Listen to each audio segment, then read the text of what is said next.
belongs to us.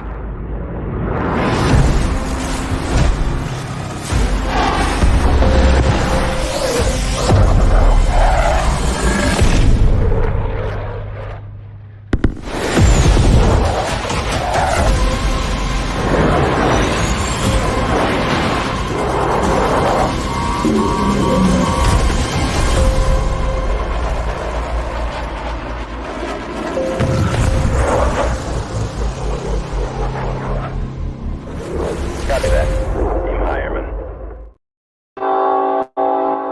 Hi, welcome to Vets Chatting with Granny Lisa.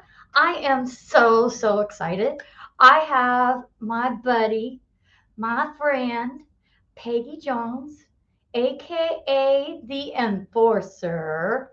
She is here to share her story, and it is so amazing because she has overcome so much, and she's going to share what she's overcome, how she overcame, and I hope that you all will ask questions, be a part of this, and be amazed by just as much as I am by what's going on with Peggy. So let's go ahead and bring her in. Hey, Peggy! Good to see you. Mwah. I'm so glad you are with us. And would you please introduce yourself and tell us about who you are, what you did in the military and the Air Force? Okay. Okay. I'm Peggy Louise Jones. I was a staff sergeant in the Air Force Air National Guard with Arkansas. I was in security forces and air crew flight equipment while I was in. Okay, so what is that job? What does that mean? Security forces is basically like your civilian law enforcement. We actually patrol the bases. We actually control entrance and exits for the gate control. We guard the aircraft. Aircraft goes down. We're the ones that are sent to guard it. When Air Force bases go up, we're the ones that are out set when everything's getting set up and setting up perimeters and all that. And then, Ah, so basically somebody did wrong on base. They call the police. I would show up when I was security forces. And then in ah, survival equipment, we rigged parachutes, did all survival equipment that's on the aircraft, did I didn't get to go to survival training. I had to have knee surgery, which started my disability and everything. But I learned a lot, worked on a lot of stuff in the aircraft, pilots, helmets, night vision, and all different kinds of stuff while I was in. So I yeah, even you learned how to basically sew, had to, oh, you do all kinds. basically had on the job training. Yes, ma'am. Yeah, okay. Oh, please I continue. went through basic training like everybody, and then I went through the AIT as they call it in the Army, and we call it Right. technical training in the Air Force. It's different for every branch. Yes. Okay. So, to say the least, you had two high profile stress jobs. You could say that, yes, correct, because either way, if I made a mistake, somebody could die. I have my favorite hoodie I have from when I was in the Air Force as a in parachute rigging is that on the back of it, it has a parachute rigger and it shows last to let you down, because if we don't do our job right, then your parachute's not going to deploy and you're gone. Well, Exactly. So, you basically, I just want to put it in perspective. When you were, I call it MP, security forces, you had to stand up. You're not a real big woman. You're tiny. 5'2". So 5'2". Yes, ma'am. So you had to be quite the attitude to be able to enforce the job requirements without having to defend yourself, correct? Correct. I had to be able to de-escalate situations and use the least amount of force necessary in any situation. Uh You huh. never ever wanted to pull your firearm. You never ever wanted to have to tase or spray somebody or pull out your ass baton or any of that. You want to be able to verbally de escalate conflicts so that people don't get hurt. So you basically had a firearm? Oh, yes, ma'am. So you were like a real cop. Yes, ma'am. If I was on patrol, we had a sidearm, and if I was on the flight line, we had our rifles. And then out in the field, I carried had the M4 on the flight lines, usually in the 203 in the field. So, Dang, I did not realize that. oh That yes, when I went in that career field, we trained on every firearm. So I got to shoot all the machine guns. We got to throw grenades. We did all the stuff that infantry does in the army and MP. I thought that the Air Force was like the least. Um, I don't want to call it the sissy force, but you know, they really don't. The jokes on the Air Force are really kind of, sissy, but it doesn't sound like that. Oh, it just depends on what your job is. It's all a matter of perception, Yeah. really. You know, who do they have guard the commander in chief's aircraft? It's security forces usually. Uh You huh. know, it's the Air Force that guards the birds that fly in the sky, and so we were interested with multi-million-dollar aircraft, security of them, and verifying who was who and if they were supposed to be where they were saying they were or not. Did you ever have to guard any nuclear areas? No. Yes, Joe. She was security forces. And what was the other job? Aircrew flight equipment. Basically, we did survival equipment. Yeah, that's where you did the parachutes and the helmets. Took care of anything that required to be done with the airplane and And the basically, if soldiers. an aircraft went down, the survival equipment they would use, they'd pull out whether it be a life raft or other survival equipment. If they're in the Arctic area, wherever they're at, the survival equipment, we would be the ones that maintained it, serviced it, and made sure it was good to go. And we also were the ones that would train how to use it should you be in a survival situation if necessary. That's amazing. Okay. Well, now I'm really sure that your nickname is the enforcer, and I'm going to stick with that. I know you just get embarrassed by it, but I think that is like killer. I like that. It's better But than my military nickname was. what was your military nickname? The guys nicknamed me Piranha. Anytime, Piranha? probably because whenever I get upset, my jaw would stick out, so I'd look like a piranha. I was going to say it was because you spoke your mind really loud, like I the was the fighting only words. I was the only female for the majority of the time that I was in security forces. So if I didn't speak it, nobody was going to speak it for me. Oh wow. That's good. I'm glad you were able to do that. Okay. Now, you're out of the military. You've had some injuries. You've had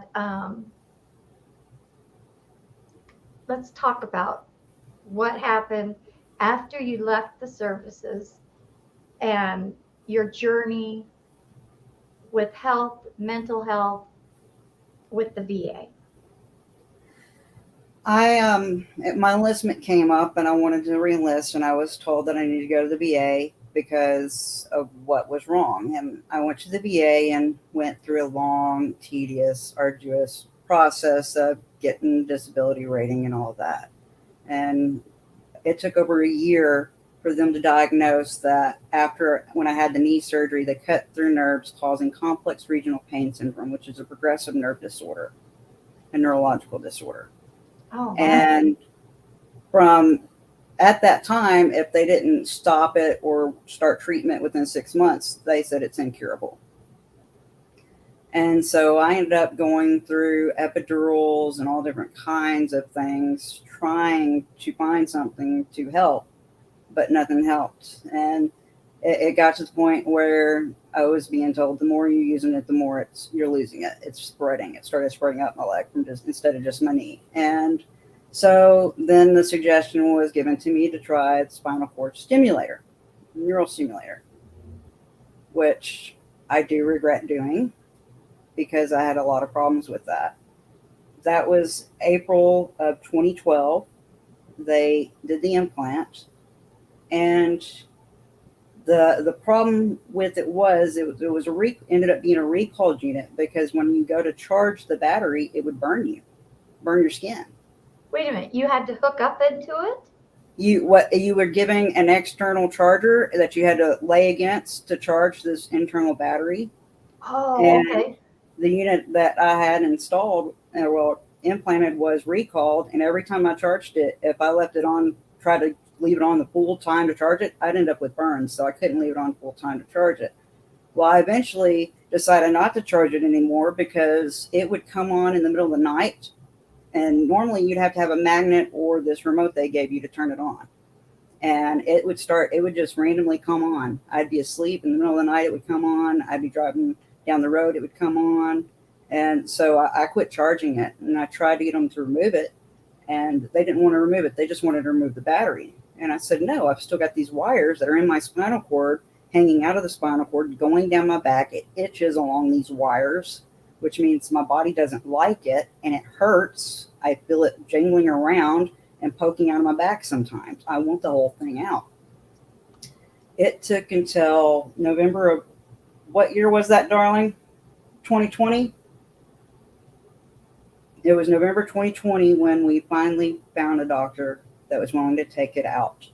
Because anytime my husband would go to hug me or touch my back, everything from where that was implanted down would just start shaking uncontrollably. And I couldn't stand or anything. And the doctor agreed to take it out, and I wanted to bring it home with me. And he was going to let me bring it home with me because I'd had it in my body for 8 years, And somebody from the company that made the device was there and took it immediately as soon as he had it on my body. But Wow. what was interesting was he said there was hardly any scar tissue or anything. And so me moving around in my spine, I was correct. It was. My husband had felt it poking out of my back and seen it poking out of my back many times. But I didn't get better immediately. I started having more problems and started having problems so bad to where my husband was having to help me transfer between a power chair and the bed you see here, the medical bed that they put me in. Now, And why were you in a chair? because it got to the point where I tried to stand and both legs would just collapse out from under me. Oh my gosh. I didn't matter how much we tried working on strength in my legs, they just go. And so on a lot of medications, close to 20 of them, and my cholesterol was sky high. It was 351, and I decided I had to do something, Okay, And I'm going to see if our producer can post a before picture of you on when you were at your worst. he doesn't have the pictures. I have them. Just a second. Oh, okay, you got them. Okay, great. Let me get those. Just a moment. Because it's really interesting because when I saw the pictures, because I came in on knowing you uh, 2022, Yes. and you were like unbelievable and even functioning. And we'll get to that here in a minute. Okay. But I'm working on this. Just a moment. no problem. Um, so my other question is when you were on all this medication, you were being treated for thyroid, you were being treated for high blood pressure, you were taking pain medications. How many different pain meds were you on? I was on hydromorphone. Before that, they had me on 90 milligrams of morphine 3 times a day, and it wasn't working. And when I had my gallbladder removed, the nurse had given me 3 shots of morphine before I woke up. And when I woke up, she's like, I've got this other stuff here. Do you want me to try it? Because the morphine wasn't working. And I said, sure. And hydromorphone, it worked. And so they changed my prescription to hydromorphone for pain management until the government decided to take everybody off opioids. And I don't know if you remember when that was at your VA, but that was a hard hit at our VA, because then they were only offering low level narcotics, which I knew what they'd do to my liver, and I didn't want that. So I went without for a while, and my family and friends did an intervention and convinced me to try cannabis. And I'm glad they did, because that started my journey to getting off all those medications.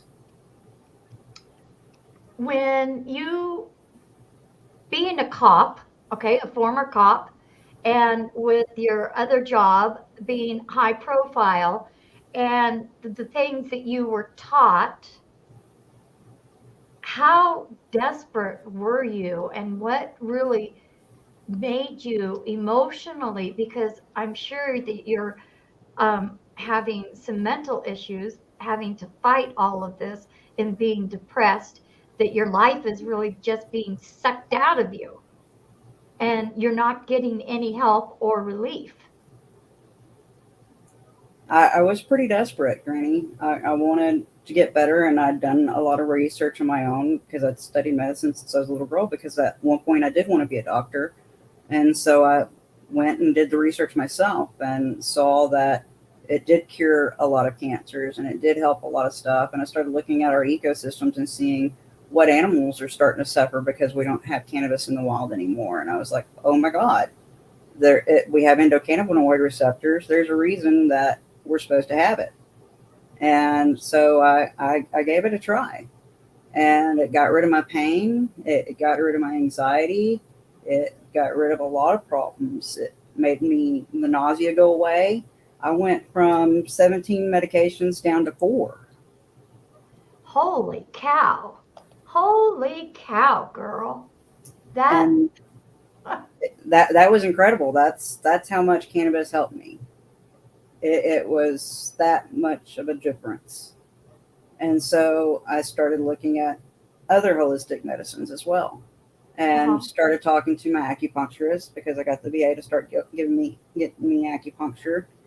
And she started giving me herbal supplements, and those got me off of the blood pressure medicine and helped me get off the other stuff. Now, And I then have I another did, question. what's up? On the cannabis. Okay. How much, because there may be people that have no clue on cannabis. What was the learning curve? I mean, I'm an older person, so to me, cannabis has been like a taboo type of thing. And I guess unless you lived in California or was a hippie, which I was neither. So, to me, that's like at my age, that's, oh my gosh, you're a drug addict. So, what was the learning curve for you to be able to go, I'm getting some relief? I mean, did you have to smoke it all day, or did you just have to figure out what kind to do? Because there's so many different types. And so, how would you navigate that? You have to really do your research. There's things called terpenes, and each terpene does something different. There's some for the inflammation, some for anxieties. They do different things, and so you really have to do your research. You can also go to a dispensary and ask them, tell them these are the problems I have. These are the things I'd like to have better focus with if you have ADHD or something like that, and they can usually hook you up and tell you what'll help you be more creative, or what'll help you go to sleep, or what'll suppress your appetite or give you an appetite. That people at the dispensaries are very knowledgeable on what they do. So, how did you get away with that, using cannabis and still be allowed in the VA system? My state allows medical cannabis, and so I had to go outside the VA to a doctor and take my medical diagnosis from the VA, all my records, so that they could see all the treatments I'd been getting, and start seeing somebody to get a medical card outside the VA. Okay, because that's crazy. Because at my VA, I was told that if I did cannabis, that I could not have treatment at the VA because I am doing something federally against the law. But And that, is it legal in your state for medical usage? yes, Well, then, if you have your medical card, I don't see where they can deny your care. they did. They did. I I actually support went out of the um, the VA and used my secondary insurance and tried doing the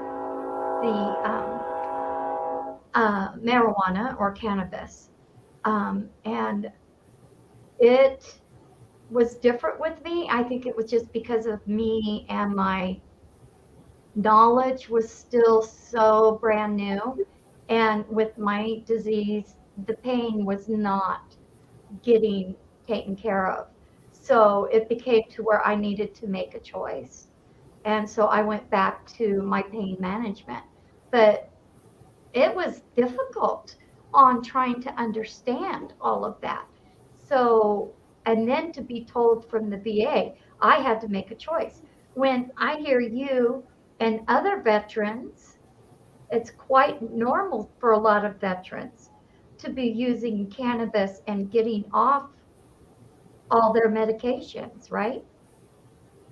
for it just depends on where you're at. I know I had to fight for my right because the medication I was on, Deluxetine and Volta, was causing seizures and muscle spasms, and it was causing difficulty speaking and all different kinds of problems. I was having serotonin syndrome, and so I was desperate to get off of it and get clarity because it was making me sicker.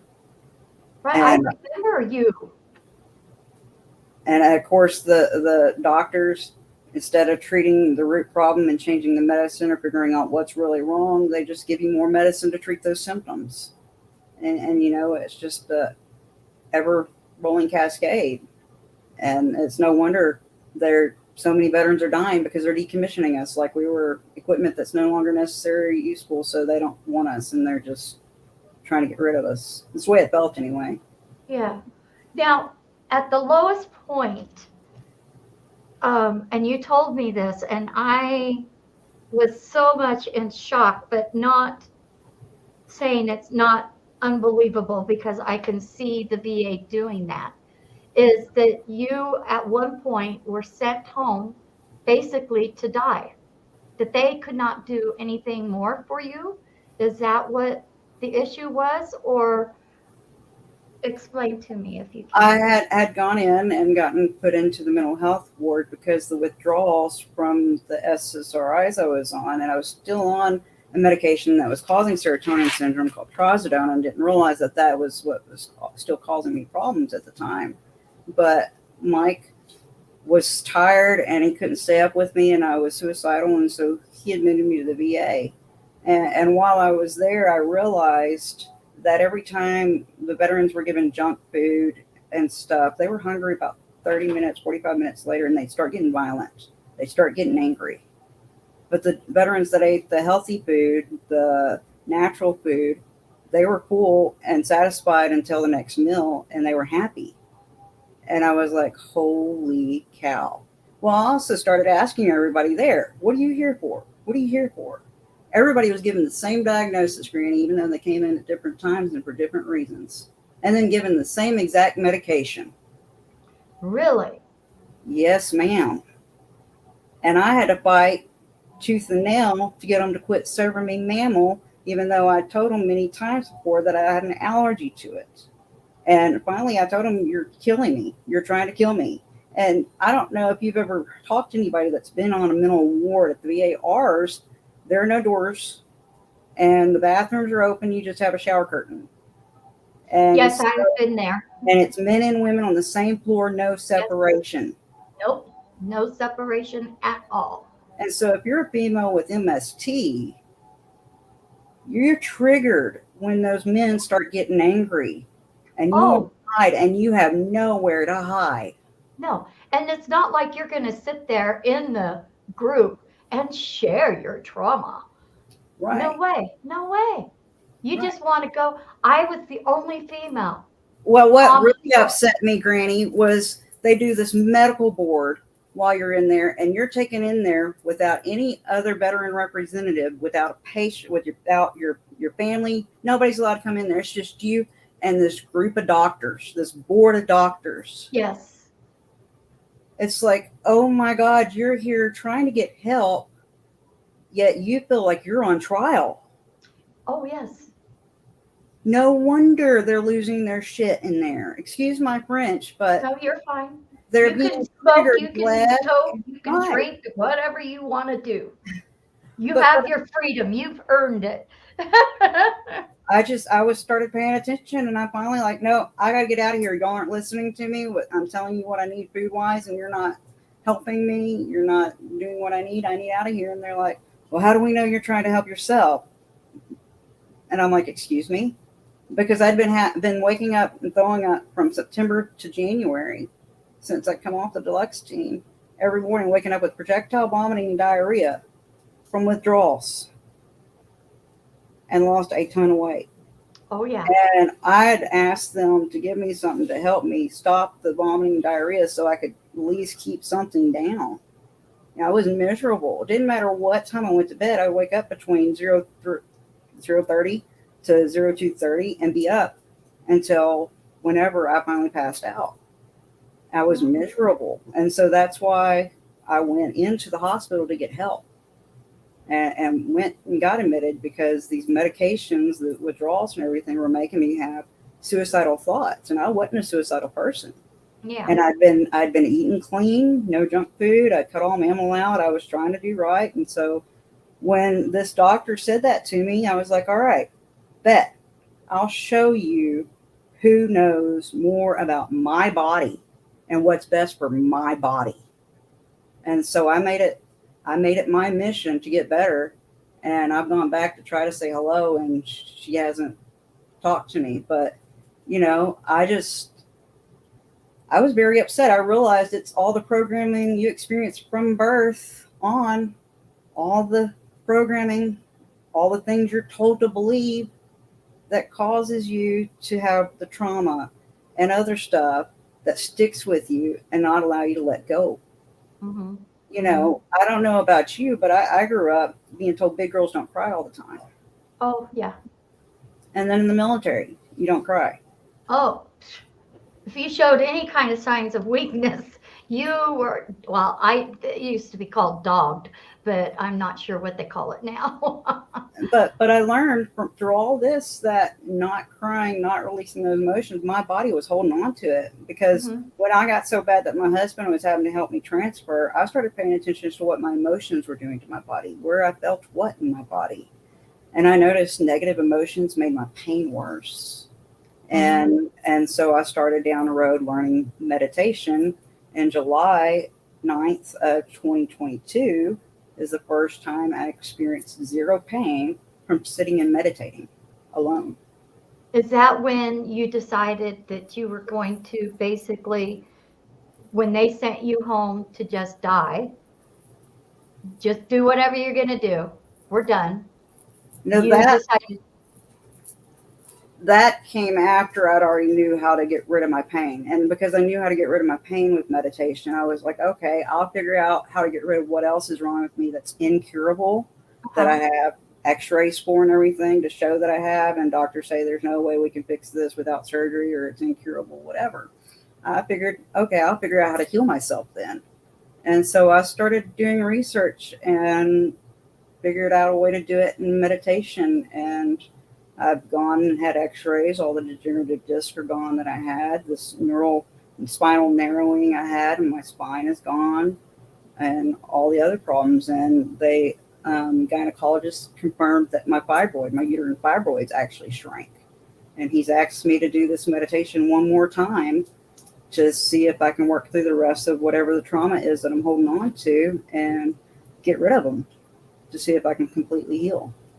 Well, I've been told by my counselor that even if we don't remember in our minds, that the body never forgets the trauma.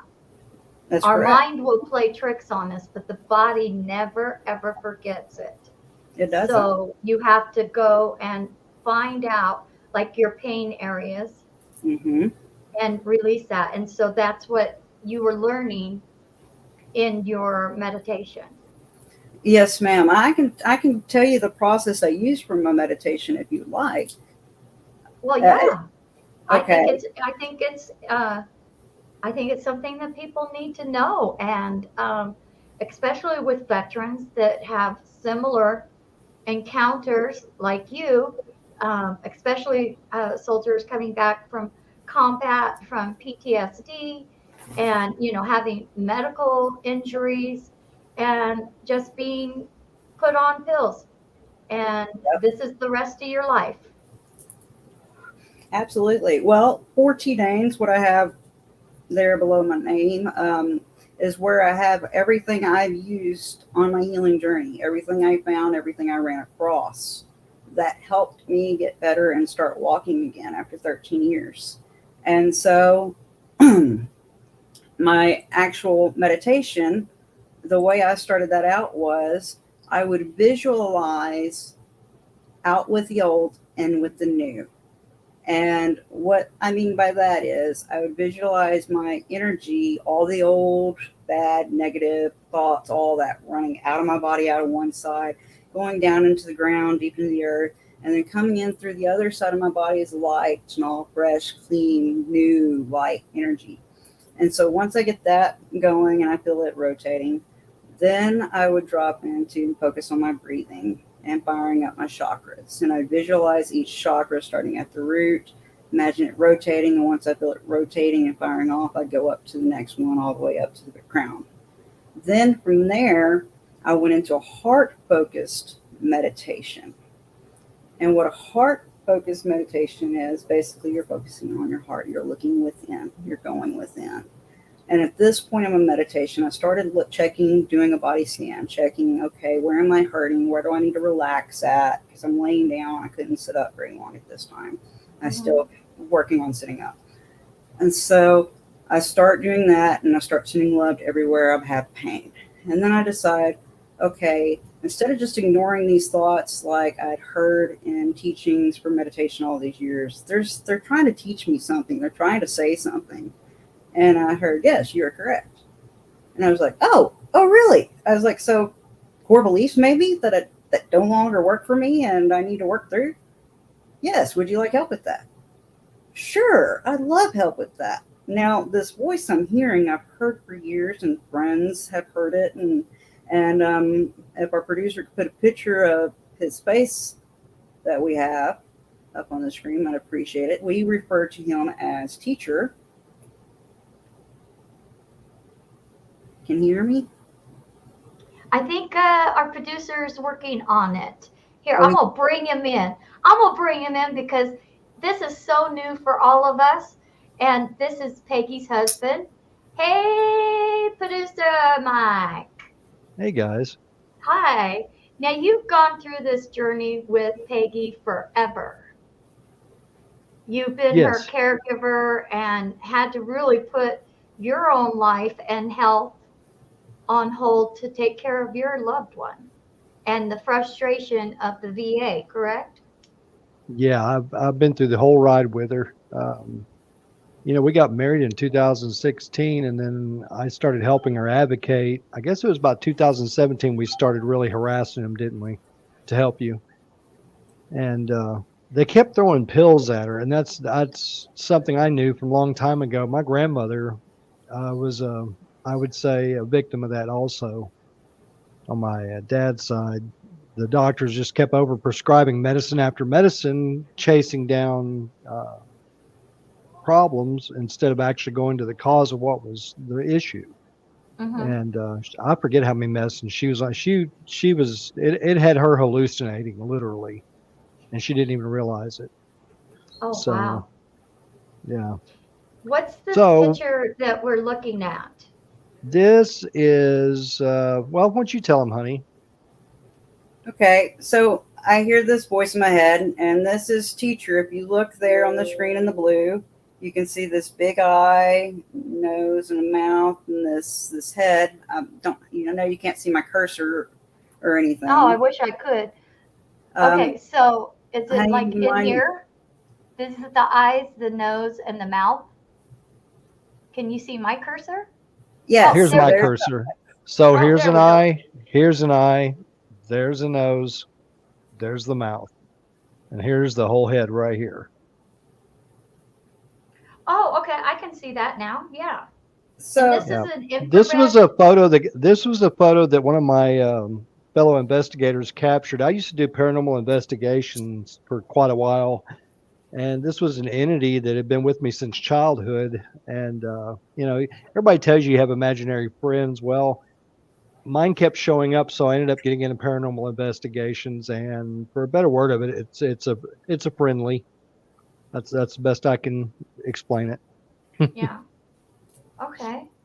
So and your friend teacher revealed himself to Peggy because he's with you and he sees what's going on with Peggy. I guess so. I mean, I'm just thankful that anything transpired like it did. We were so desperate; it was unreal. Okay, Um, Joe's got a good question. He asked, is any medication used with this meditation? Were you using cannabis at the time or just you? I'd smoked cannabis beforehand as normal, but then I went into my meditation. The entire time I did meditation, I didn't use any medication. But I need to disclaimer: I don't smoke cannabis to get high. I only smoke enough until I feel my body go and then I'm like, okay, I'm good, and I go. And because I don't like that high feeling. As a matter of fact, this meditation resulted in me waking up the following morning at 0200 and being wide awake until the following day at 10:30 p.m. And I barely needed any water or food, and I was so hyper, so happy. Everything had a glow to it. As a matter of fact, a friend and I went to a dispensary, and the owner swore up and down I was on drugs, and I wasn't on anything. All I'd done was meditation. I didn't Wow. smoke very much that day, cannabis or cigarettes. It just the meditation left me feeling that great. And he says here that he was on 23, and I'm thinking 23 pills 2 times a day. So, I mean, what is that? that's very 46? familiar. That's pretty much Peggy was taking. Let me think. It was 6 pills every 4 hours, different ones. So that would be about right. That's pretty much what they had her doing. Yeah. That's crazy. It I was mean, I can say that because I've been through the same thing. So, but to other people outside of the VA would be shaking their head, going, "How do you even wake up? How do you even function and think?" you can't really, Granny. It was you're always snapping at people and you don't mean to, and it's because you're having trouble forming thoughts, you're having trouble speaking and getting words formed, and then if you have PTSD that the VA is not helping treat, then you might have triggers that things that are happening to you and you don't know why, and so people are making you angry. Well, it's nothing they're doing; it's something that you haven't healed within yourself that you need to focus on, But and the pills help on keeping it down. the pills made it worse. The pills, Hmm. my perception was so skewed on the prescription drugs. It's unreal, Granny.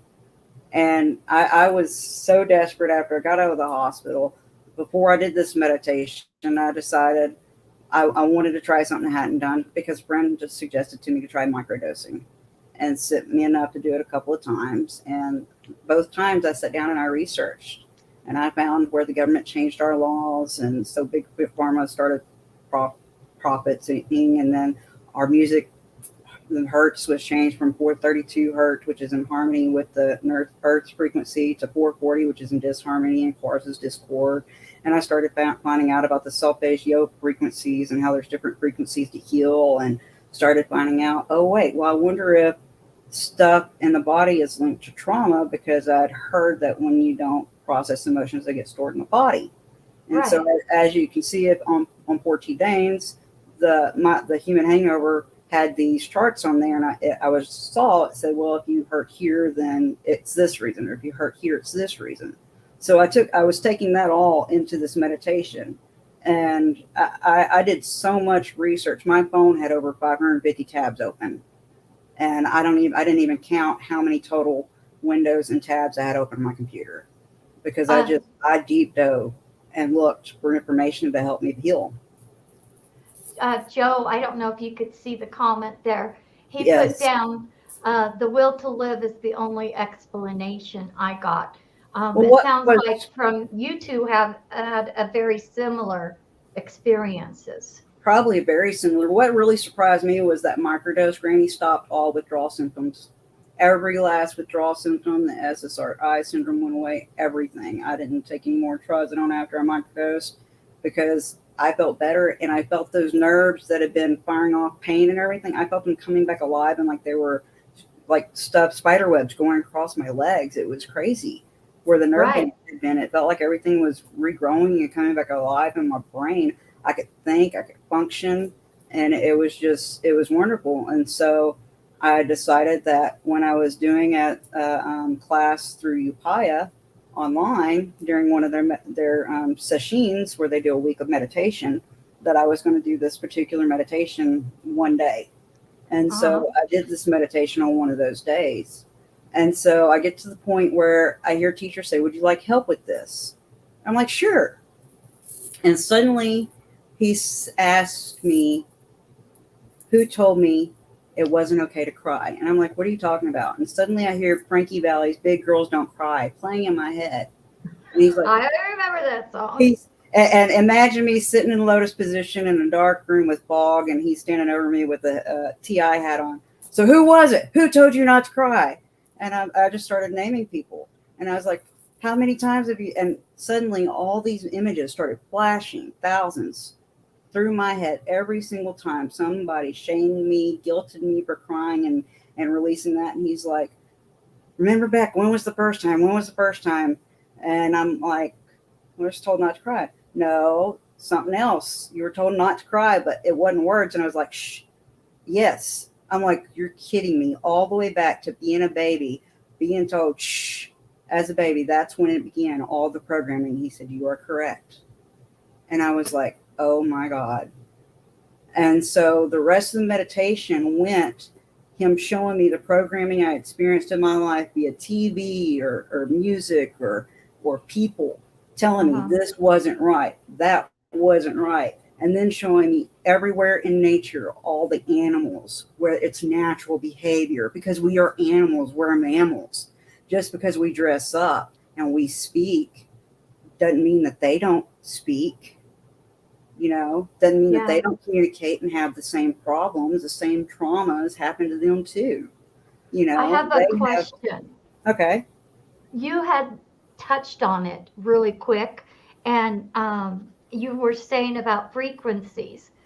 I had a guest on that I asked the question in Cuba. Do you remember when our oh, what was the office over there?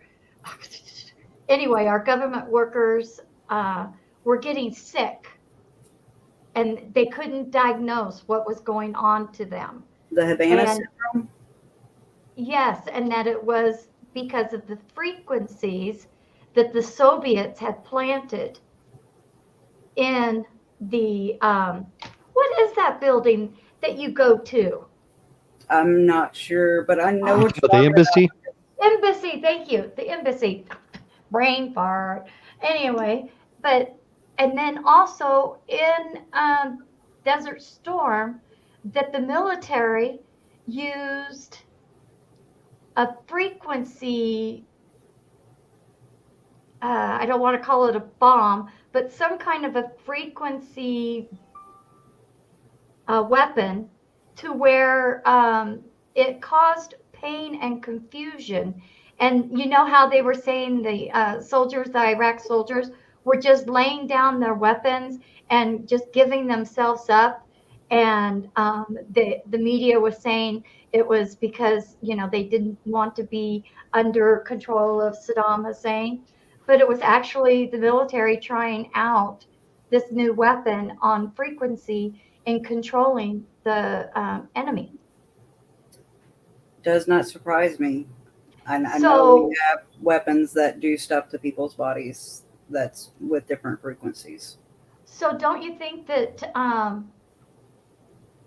when you think about how devious the government can be, we've all seen and heard stories about it.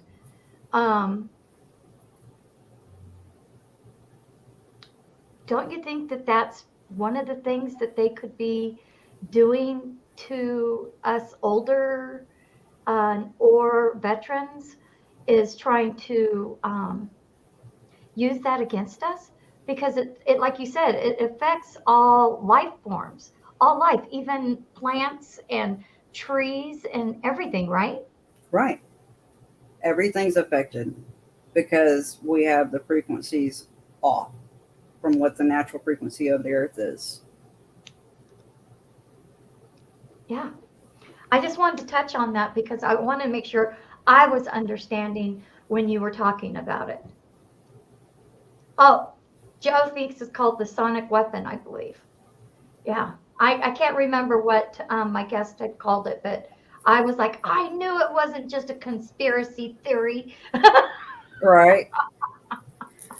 Oh, So back to the meditation, we did yes, please. we worked through all the core belief system, negative core belief systems, figuring out what I do is I figure out what the new belief system was. So with Big Girls Don't Cry, it's well, girls do cry. Well, and then he would tell me, well, something better than that. And I was like, well, every adults do cry. And he's like, well, there's something even better. And I'm like, everyone cries? He's like, ding, ding, ding, ding, ding. And suddenly I see pictures in my head of every animal on earth that's cried. And we got pictures and tears that I've seen in my life. And so we worked through all the core beliefs, and then we worked through the trauma. And then he told me to go and work on the chanting sounds, which I've also got on 14 days. And I started at the root chakra and worked all the way to the crown chakra, doing each sound, the lamb, ram, all those different noise sounds. I did them 3 times each until I felt the chakra area kick over and spin really, really hard. I went all the way up and then all the way down, and then I heard, okay, you're done. And then went about the rest of my day and went to bed. And that next morning, I woke up at 2 a.m. hyper as all get out and felt great. And like I said, I was awake till the following night at 10:30. People thought I was on something illegal, and I hardly used any cannabis at all. And people couldn't believe that that's all I'd used. And I'm like, well, I did do this meditation yesterday. And so then that was Wednesday, Thursday, and then Friday I went into massage, and I told my massage therapist, look, I think I'm close to healing completely. I just feel like there's something in my back that's still out of whack. Do whatever your gut tells you to do. And so she was stretching my legs and everything. And when she pushed my left leg into my body, suddenly there was a loud pop and big release of pain. And suddenly I felt this chain reaction. It went from just starting the gut, then the intestines, then the lungs, heart. And then I felt this that had a copper flavor in my mouth. And yeah, it was really weird. And so the next thing she's like, wonder if you could walk, because I told her what just happened. I'm like, I don't Mhm. know. I got up and I was able to walk 25 feet. And And all this time you weren't able to walk. correct, I always had to have somebody up under my arm or wheelchair to get around. Oh my And God. so I didn't walk the rest of that day without any help. I used the forearm crutches. And the next morning I wake up and I hear this familiar voice. Teacher's like, you don't need that anymore, because I went to grab the forearm crutch out of habit. And I'm like, really? He's like, seriously, you don't need that anymore. And I got up and I've been walking since. Except the first few weeks until physical therapy had me walking everywhere. We did use the wheelchair when we were in larger places. But Mhm. when physical therapy gave me the you're doing good, I started walking everywhere. Could we find the before picture of you and your husband, Mike, with a monk? I thought I was so surprised to see that that was you. I could not believe it. And then your most recent picture that I was like, holy cow! Because last year when you were part of a group that with a women's group with the cannabis, and I had joined, and you were pushing so hard just to make it through talking, and you would suffer huge migraines. Your room was always dark, and then when you were having the stomach issues and the back end issues all at the same time, I didn't think you were going to make it. I didn't either, and I've had some staff at the VA tell me they didn't think I was going to either. I mean, it was scary. It was It absolutely was. scary. I'm And just glad I listened to teacher, and I did research before microdosing, and I found that it had fewer side effects than ketamine or anything else people were trying for RSD. So it's complex regional pain syndrome. So I was like, why not? I wanted to die, so I was like, why not? What could it hurt? yeah, And it worked. It stopped all the suicidal thoughts, stopped all the withdrawal problems, symptoms, and everything. And I was able to figure out that everything was caused by different traumas and get rid of it through my meditation. And then went to the VA and I've had blood work. As you saw while I was talking, it showed my cholesterol was 357. That was as high as 351. It was that high in 2017, and now it's down to what? Can you put the pictures up? Oh, he wants me to put the pictures up. I was trying to do it too. I don't know if you guys can see me or not, but if you don't see me, that's what I'm doing, is that I'm bringing up photos because I know you sent them to me, and I am still learning this. And so I cannot figure out how to get it there. Oh, you're But fine. I have it here. So let's see if I could drag it over. Well, if you'll hang on a second, we are transferring over to my computer so I can show everybody. Can you see it? I can't get it up. Yeah, there it is. That was when we were in. We went to Poolville, Maryland. We were visiting family in Sterling, Virginia, and we had some time to kill and decided to go look for a metaphysical rock shop. And then that was just a couple of weeks ago. That was actually July 8th, day before my anniversary of the 1 year meditation, no pain. And that picture there, I hadn't worked out or anything. That was only physical therapy. I mean, I cannot believe that. First off, you're standing and you're posing. I mean, you couldn't even stand straight up. And I can see in this photo that your husband is holding you up. Right. I mean, you're trying to, pass it off, but I mean, that's huge difference. And the cholesterol's down to 157 now.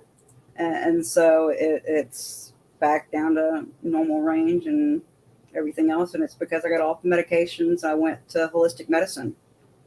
I started talking to Chinese acupuncturists that could help me find the other medication, other herbs I needed, because I realized our body heals from everything else. Why wouldn't it heal from this other stuff? Yeah. And it turned out it was just that simple. Once you remind the body what it needs to do, where it needs healing, it'll heal. And so the correct herbs will help you heal. The correct food. I started eating fresh vegetables and fruits that matched the chakra colors of the areas I had the most damage at. And as you can see, my husband here is showing how high everything was before. You see right there. And if you'll look, high risk is 240. She's sitting at 351. And as you come down here, you can sit there and triglycerides same way. I mean, all of it. Let's see. So that was back in 2017. This is 2021. This is the MRI assessment. You can see all this stuff, but let me just come down here and you can see multi-level degenerative disc disease, mild spinal stenosis, multi-level neural forminal narrowing, and mild multi-level degenerative changes. So they were already saying her body was literally self-destructing. Now, here is the blood test recently, I can't which I see don't. it. You're going Which to have to read it. Okay, so the cholesterol was 157, which is range is 118 to 200. Anything below 200 on triglycerides was at 176. Anything below 100 on her cholesterol, LDL was 84. Her HDL was 38, which was actually low. Everything in here is like in range, like perfect when you go Mm-hmm. down through this list of all the different stuff. So that was, let's see, what date was that? That was see you, Joe. Thanks for joining us. July 25th that test was run. And this was from May 5th. Let me come down to the bottom of this one. No acute. This is primary minor abnormalities, and there was no problems with her back. All the degenerative disc is gone. No evidence significant disc space height loss, nor abnormal. I mean, literally everything got reversed that was not supposed to be able to get reversed. And And what we've was got their the response? tell them, Peggy. It varied. Some doctors, like for example, I had to go to the eye clinic to get my eyes exam. My vision, as you see, I'm not wearing glasses anymore. It's back to 2020, and that doctor was excited. But there's other doctors that I come in and they start feeling my back where the bone was removed and feel that it's hard now. It's starting to harden up like bones growing back, and they get the creeps and quietly but politely dismiss you and ask you to leave their office. And so it's been both extremes since I've gotten better, and it's really disheartening because I'm excited to get the confirmation that yes, you have gotten better, you are getting better, but then you get doctors that are like, you're a freak and you're weird, get away from me. That feeling is You're what taking away my job. that's not what I intended to do. Actually, I think it more speaks to the fact that they have expectations of a status quo of belief that people don't get better and that you have to have medicine. I swear the doctors believe, everybody from the doctors down are taught this, and that's not the truth. It's all a matter of belief system. I believed I could get better. I believe I was raised as a Christian, and I always believed Jesus wasn't saying, follow me. He was like, be like me. You too can do these great things, these great and amazing things. And so that's why I went searching. I went into Buddhism because I researched and found that he'd gone to the Buddhist to learn to meditate and to do the great things he did. And so I started down that path and then learned about the yogis he went and learned from and all that. And so it was through the research I did there and through talking to different people at Upaya and KPC, another temple, and then the Arkansas Tibetan Cultural Institute of Arkansas, talking to all these different people that are in the Buddhist tradition, learning the different teachings that they all have and looking for the similarities and the differences, and things started clicking. I started seeing the koans, which are stories, reflecting in my daily life, and I started getting what they meant by the Zen. Well, what they mean in Zen and meditative state, that's being in the zone. So anytime you've done something that you absolutely love and you're really good at and people are amazed, oh my God, how did you just do that? That feeling that you have when you're in that moment, that zone, that's the feeling you're looking for when you go into meditation. And so if you can't move around, you can't dance, you remember those moments in meditation. For me, it was dancing, fighting, shooting, baseball, music. I just started imagining all those things until I got to where I could, boom, fall into that state at any point in time I needed to. Now, I know we're getting close to our time. I would like you to be able to tell us again where you have all this information posted at. Every last thing I used is posted at www.4tdanes.com. 4T Danes, like the dog? Yes, like Great Danes, the dog. Yes, ma'am. Okay, great. Okay, awesome. Well, I know we are both excited because we are going to start a new podcast, and I'm so happy.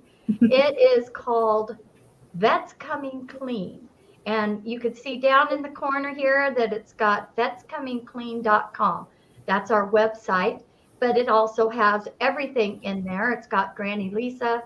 It's going to have our podcast of Vets Coming Clean. We've got all kinds of plans for that. But you and I have been talking, and you spoke a little bit about teacher, and Mike shared how he thought teacher was an imaginary friend, but that imaginary friend never went away. So he began doing paranormal investigations. And so we know that the government has just started saying that veterans can start talking about their encounters with There's disclosure process going on where they're allowing certain people to give testimony to Congress about what they've seen. But here's the thing about the disclosure, they're only allowing them to say certain things. But here's my thing, if you're not mentioning names, you're not giving locations, you can tell your story, what you've seen. I mean, honestly, that's part of the reason we have so many veterans with PTSD is because they've seen stuff that they're not allowed to talk to. And they're working on changing the laws so that these veterans can come forward and give their testimony, even if they were in these black budget, black ops projects dealing with UFOs, UAPs, non-human entities and stuff like that, so that they can come forward and tell what they've seen. And, right, you and know, they have evidence, photo evidence that, there is unidentified flying objects. They have testimonies from, I've seen shows of high-ranking officials finally talking about their experiences and the trauma of keeping silent for over 25 years. yes, ma'am. And that's why I was so sick, is because I wasn't talking about the trauma I'd been through and the things I'd experienced. And, even when I was trying at the VA, I went through several therapists. Each therapist, I can't help you. Sorry. I can't help you. I'm sorry. And so that's why teachers stepped in when I was working on it on my own. I have a friend that's a recreational therapist that's working with me, and a friend that's QHHT therapist that's working with me to make sure that we've worked through everything and that I don't have any problems, because I got tired of getting the runaround with the VA. I got tired of, I realized all the classes I took, I realized that they took the heart out, and they're not teaching veterans correctly. They're teaching core beliefs as the last class. And when people start looking at their belief systems and they start talking about the stuff they're seeing, but other people aren't seeing it, then people think they're crazy and they start calling them crazy. But then they try to go back to the VA and the VA won't let them back in because the VA has already said bye. And so that's why we're having vets kill themselves, is because nobody's listening to them. And so that's why I think coming clean is important, because as you open your eyes up, as you become aware of the programming that you've had since childhood, since birth, you start seeing things that are around you that nobody else sees. And so it's very important that we create something like Coming Clean so people can come forward and talk about the things that they've seen, get it off their chest and say, hey, I've seen this. Has anybody else seen this? Now, what I'm was a believer in, you see something, say something. What was it called? Project Green Book? Is that what it was? Blue Book, Project Blue Book. Blue Book.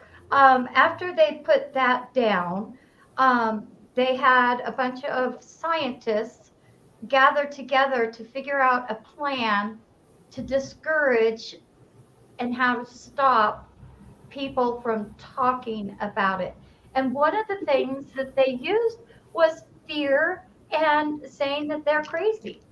Yes, ma'am. That they were hallucinating, that it was something that they were doing, and even tried to hypnotize them to think this way, do drugs, and try to make them not believe what they were seeing and mess them up even more. Gaslight them and all kinds of stuff. Yes. And it's time for all that to end, because it's not right. It's not right for the humans that are being told to do that to those people. And it's not right to the victims either. It's not right on either end. And it's, if everybody starts coming forward and saying what they've seen, we'll be able to figure out who's really the puppeteer at the very top. Well, I have my conspiracy theory. Actually, I hate that word conspiracy theory, because you know what? There is so much truth out there. so There is. much evidence, real evidence. And even in Project Blue Book, there was several cases that they could not deny that they had no explanation for happening. Right. And there's stuff on Skinwalker Ranch that they're investigating today. It's that's why we need to start talking. Maybe if we all work together, come together as one, because we're all humans. It doesn't matter where you live on this planet. If we need to work together. The separation equals degradation. They want it separate so that things start breaking down. And Oh, yep. it's time to come together and work together and figure things out. Well, I'm excited because I am not very knowledgeable. I mean, I read information. I definitely believe that we are not alone in this universe. I personally have had exposure, and so I I think that our new podcast is going to one be interesting. I know that we will have it be a safe place. We're not out to attack. I do want to question so that I understand. There's a difference between asking questions to understand something to Right. where you're asking questions to be, degrading. And we're not that way. Neither of us are, and that's what really surprised my doctors, that I wasn't angry with them for giving me all these prescription medications. I said, well, you didn't know any different. You were only doing what you were told. And he was like, yeah. And it's because our government changed the laws and started pushing these agendas that these doctors started being trained to treat patients the way they are. And instead of being angry about it, we need to be concerned, Granny. We need to come from a place of love and compassion. And hey, can we fix this? Really, can we fix this? Because cannabis is a natural plant that's been removed from our ecosystem. There's birds that there's a bench out there that's only food is flaxseed and hemp seeds. Well, guess what's happening to it since we removed cannabis from the wild? Because Arkansas, my uncle, he used to be a police officer, and they'd fly around and dig up all the cannabis plants that were in the wild. And it's like, no wonder we have deer with chronic wasting disease and all these other diseases popping up in our population. It's because we took away their medicine too. Well, and then it's not just veterans that we'll be talking to. We're going to be talking to first responders, police officers, firemen, because let's face it, in the pandemic, holy cow, what our medical staff, nurses especially, were being told one thing and seeing a complete other. Well, that's why it's called Vets Coming Clean. The vets implies that you've got two vets, which are you and I, interviewing everybody, and then it's going to be coming clean. So our main focus will be those that are in law enforcement or those that are in health practitioner fields or responders, but we will interview other people that are not vets, that are working government and that are regular civilians. Because it's worldwide. It is worldwide. And so on that, Peggy and I, the enforcer, are going to invite you to please check out our podcast. We're looking at starting in the beginning of September. We're getting our guests lined up right now.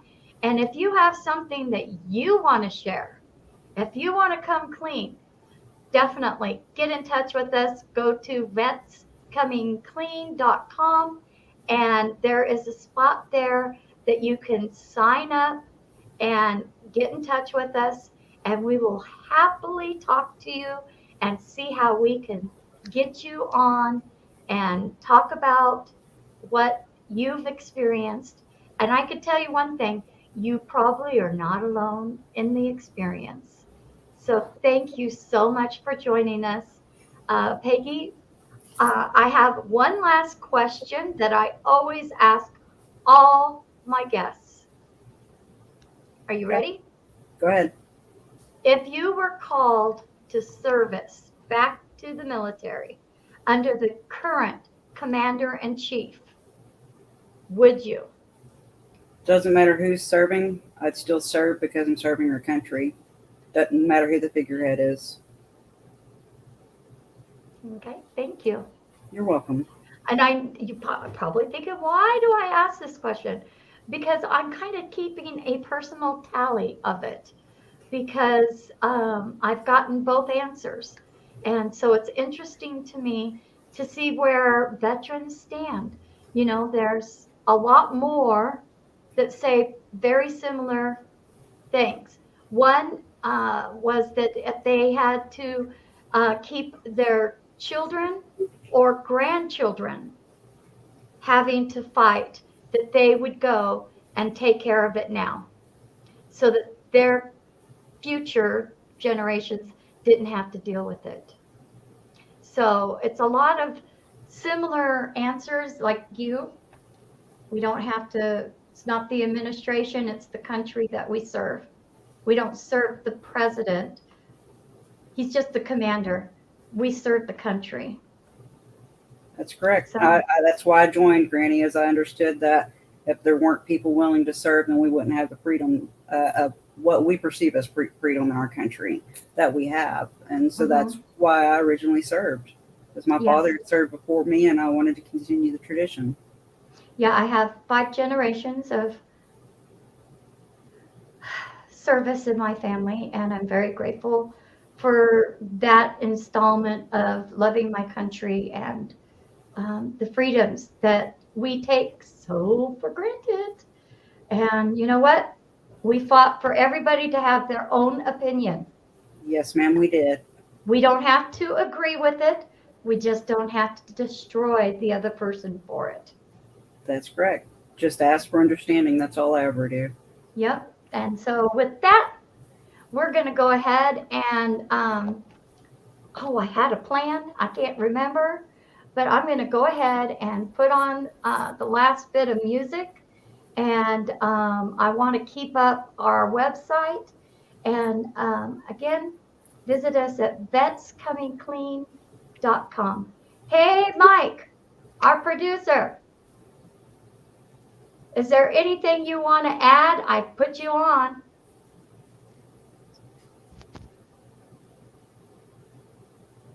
No, other than just be patient. The website's being developed, and we're going to be adding features over the next few months. Yes, I'm so excited.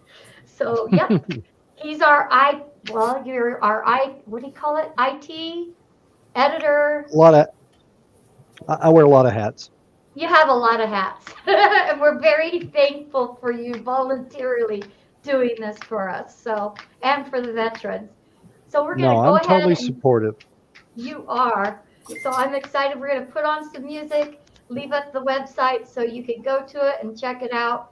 We'll be back again next week. I have another guest. It's going to be fun. So I'll keep you updated on that. Thank you. Thank you, Granny. Thank you, everybody. Okay, what song are we going to do? Oh, I love this song. Here we go.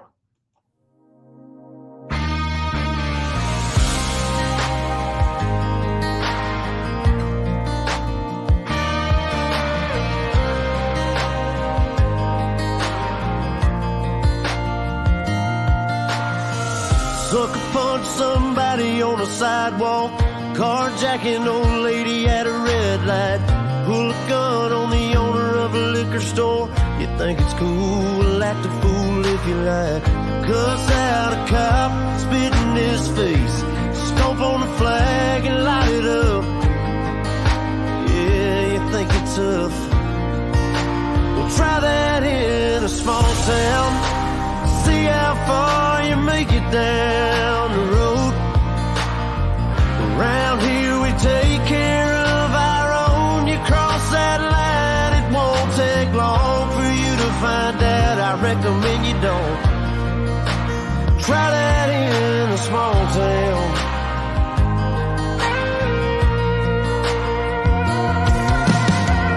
Got a gun that my granddad gave me. They say one day they're gonna round up. Well, that shit might fly in the city. Good luck, try that in a small town. See how far you make it down.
farmers are dropping their own crops for the day, a friend is in need and they've come to help.